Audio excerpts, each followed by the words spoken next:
భారత చరిత్ర అనగానే మనకు మౌర్యులు, గుప్తులు, చోళులు ఇలా పెద్ద పెద్ద పేర్లు గుర్తొస్తాయి కదా. కాని దక్కన్ పీఠభూమిని ఏలిన ఒక మహాసామ్రాజ్యం ఉంది. వాళ్ల గురించి బహుశా మనలో చాలామందికి అంతగా తెలిసి ఉండకపోవచ్చు. ఈరోజు మనం వాళ్ల గురించే తెలుసుకోబోతున్నాం. వాళ్లే శాతవాహనులు.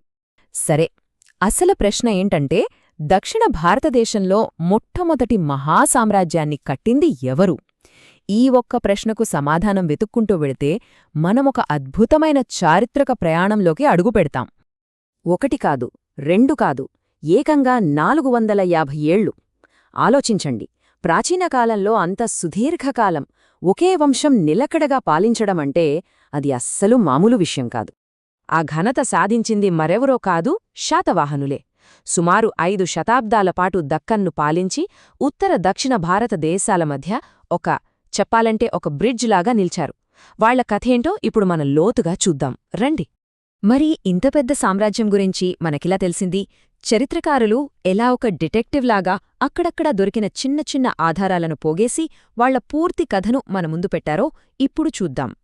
మన అదృష్టం ఏంటంటే వాళ్ల గురించి తెలుసుకోవడానికి మన దగ్గర చాలా ఆధారాలున్నాయి.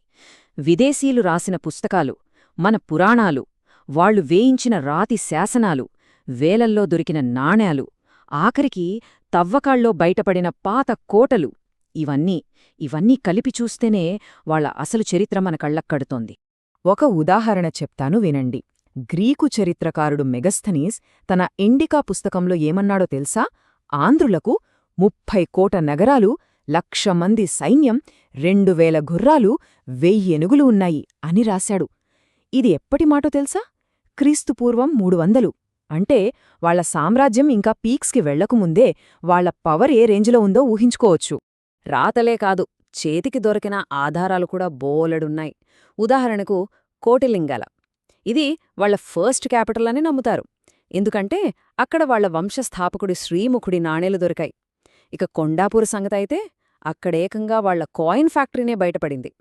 ఇంకా చెప్పాలంటే అక్కడ రోమన్ చక్రవర్తి టైబీరియస్ సీజర్ నాణేలు కూడా దొరికాయి. దీని బట్టి వాళ్ల ట్రేడ్, వాళ్ల వ్యాపారం ఏ స్థాయికెళ్ళిందో మనం అర్థం చేసుకోవచ్చు. అయితే ఇన్ని ఆధారాలున్నా కూడా చరిత్రకారులను ఇప్పటికీ తికమక పెట్టే ఒక పెద్ద మిస్టరీ ఉంది. అదేంటంటే అసలు ఈ శాతవాహనులు ఎక్కడ్నుంచొచ్చారు? వాళ్ల మూలాలేంటి? ఇదేదో అకాడమిక్ ప్రశ్న మాత్రమే కాదు, ఒక ప్రాంతపు చారిత్రక గుర్తింపుతో ముడిపడిన విషయం. అందుకే ఈ చర్చ వాళ్ల చరిత్రను ఇంకా ఇంట్రెస్టింగ్గా మారుస్తుంది. దేశం మొత్తం వాళ్ల ఆనవాళ్లు కనిపిస్తున్నాయి. మరి ఎంత పెద్ద సామ్రాజ్యం మొగ్గతొడిగింది ఎక్కడా? అసలు కేంద్రమేది? ఈ ప్రశ్నకు సమాధానం దొరికితే కాని దక్కన్ చరిత్రను పూర్తిగా అర్థం చేసుకోలేం. అందుకే ఇది చరిత్రకారులకు పెద్ద సవాలుగా మారింది.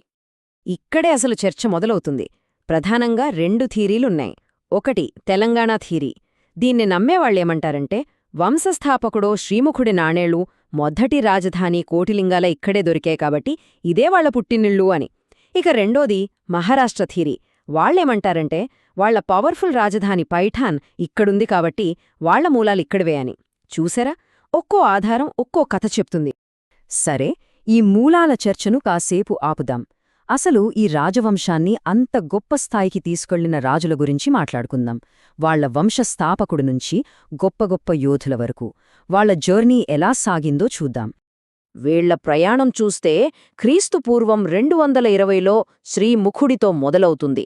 తర్వాత సామ్రాజ్యాన్ని విస్తరించిన మొదటి శాతకర్ణి, కవిత్వం రాసిన హాలుడు, పడిపోయిన సామ్రాజ్యాన్ని నిలబెట్టిన గౌతమిపుత్ర శాతకర్ణి, ఆ తర్వాత చివరి గొప్ప రాజైన యజ్ఞశ్రీ శాతకర్ణి. ఇలా ఒక్కో రాజు పాలనలో ఒక్కో కీలక మలుపు. అయితే శాతవాహన రాజులంటే కేవలం యుద్ధాలు చేసేవాళ్లే అనుకుంటే పొరపాటే.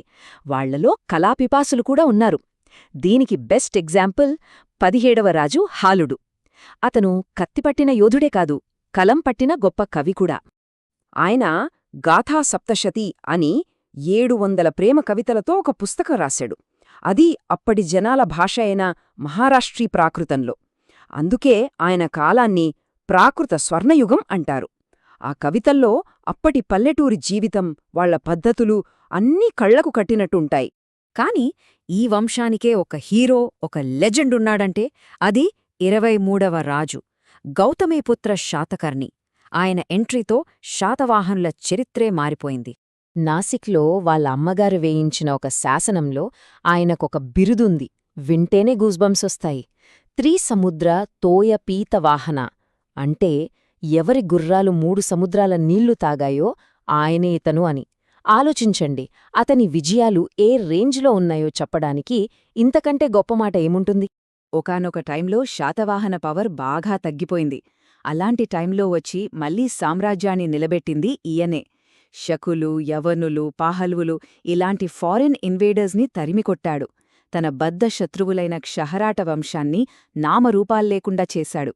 ఈ విజయాలన్నిటినీ వాళ్లమ్మ గౌతమి బాలశ్రీ ఆ నాసిక్ శాసనంలో ఎంతో గర్వంగా రాయించారు. సరే, ఇంత గొప్ప రాజులు, ఇన్ని విజయాలు, మరి ఫైనల్గా భారత చరిత్రలో శాతవాహనుల స్థానమేంటి? వాళ్లు మనకెందుకు ముఖ్యం?